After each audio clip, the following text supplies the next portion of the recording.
सोचिए, एक भारतीय संत जिनका असर सिलिकॉन वैली के बनने से लेकर हार्वर्ड यूनिवर्सिटी के गलियारों तक महसूस किया गया। ये कैसे हुआ? आज हम बात करेंगे नीम करोली बाबा की, एक ऐसे आध्यात्मिक गुरु जिनकी मौजूदगी की लहरें आज भी पूरी दुनिया में महसूस की जाती हैं। अब ये सवाल सुनने में थोड़ा अजीब लगता है ना?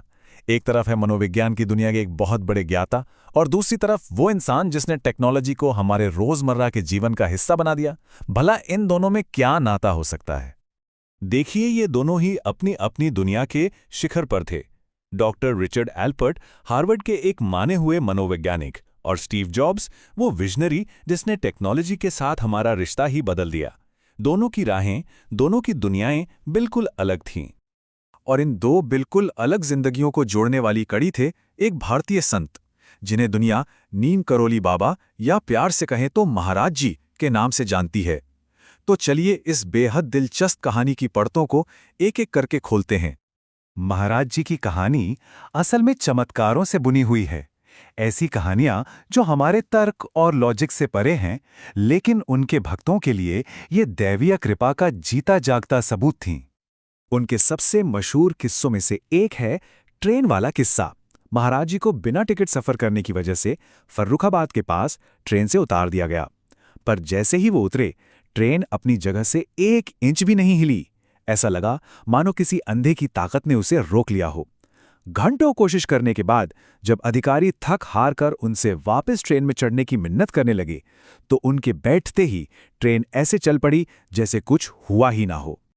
जरा सोचिए, कोई आपके मन की बात बिना आपके कुछ भी कहे जान ले। महाराज जी के भक्तों के लिए ये कोई बड़ी बात नहीं थी, ये एक आम अनुभव था। वो उन सवालों के जवाब दे देते थे जो अभी मन में ही थे, या किसी से पहली बार मिलकर उसके जीवन के वो राज बता देते जो किसी को भी नहीं पता थे। संदेश बिल्कुल साफ था, उन्हें सब पता है। फिर आया साल 1967, जब हार्वर्ड के प्रोफेसर रिचर्ड एल्पर्ट ने महाराज जी की चेतना को परखने का फैसला किया। उन्होंने बाबा को LSD की बहुत भारी डोज दी, इतनी कि किसी भी आम इंसान का दिमाग हिल जाए। लेकिन महाराज जी पर कोई असर नहीं हुआ। वो बस मुस्कुराएं और एल्पर्ट से कहा, ये दवा तुम्हें दरवाजे तक ले जा सकती है, लेकिन प्रेम तुम्हें दरवाजे के उस पार ले जाएगा। और बस यही वो पल था जब रिचर्ड एल्पर्ट हमेशा के लिए रामदास बन गए। और अब बात करते हैं एप्पल के कनेक्शन की। कहानी कुछ यूं है कि जब स्टीव जॉब्स 1970 के दशक में भारत आए, तब तक महाराज जी अपना शरीर छोड़ चुके थे। फिर भी उनके आश्रम की ऊर्जा और वहां की सादगी ने जॉब्स पर इतना गहरा असर डाला कि उन्होंने अपनी कंपनी का नाम एप्पल रख दिया। ये नाम बाबा द्वारा भक्तों को दिए जाने वाले सेब के सरल प्रसाद का प्रतीक था। लेकिन देखिए, ये सारे चमत्कार तो कहानी का सिर्फ एक हिस्सा थे। महाराज जी की असली शिक्षा बहुत ही सरल थी, लेकिन उतनी ही ज्यादा गहरी भी। वो अक्सर कहते थे, मैं कोई नहीं हूं, मैं कुछ नहीं करता, सब कुछ राम है। ये शब्द उनकी विनम्रता को दिखाते हैं, इस एहसास को दिखाते हैं कि वो खुद कुछ भी नहीं है, बस एक जरिया है जिसके जरिए कोई दिव्य शक्ति काम कर रही है। उनकी पूरी शिक्षा का केंद्र था बिना शर्त प्रेम, एक ऐसा प्यार जो ये नहीं देखता कि कोई कौन है या उसने क्या किया है। ये तो बस एक ऐसी शक्ति थी जो डर, अकेलेपन और हर तरह के भेदभाव की दीवारों को तोड़ देती थी। उन्होंने कभी लंबे लंबे भाषण नहीं दिए, उनकी शिक्षा दिखती थी निस्वार्थ सेवा में, छोटी छोटी कहानियों में। लेकिन सबसे बढ़कर उनकी शिक्षा महसूस होती थी उनकी मौजूदगी में, एक ऐसी शांति जो शब्दों से कहीं परे थी और लोगों के दिलों तक सीधे पहुंचती थी। अब हम उनके जीवन के आखिरी अध्याय यानी महासमाधि की ओर बढ़ते हैं।